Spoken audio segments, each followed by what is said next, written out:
Welcome to the Phone Transformer channel. In today's video, we'll show you how to use Clone Phone app in Samsung step by step.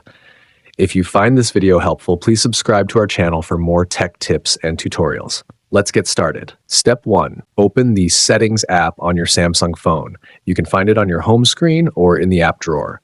Just tap on the gear icon to open it. Step 2. Once you're in the Settings menu, scroll down until you find the option labeled Advanced Features. Tap on it to proceed. Step 3. In the Advanced Features menu, scroll down and look for the Dual Messenger option. Once you find it, tap on it to continue. Step 4. Here you will see a list of apps that are available for cloning. Select the app you want to duplicate. For example, if you want to create a second Facebook account, tap on the Facebook app.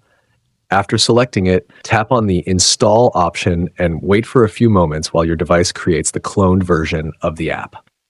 Step 5. Once the cloning process is complete, go back to your home screen and open the app drawer.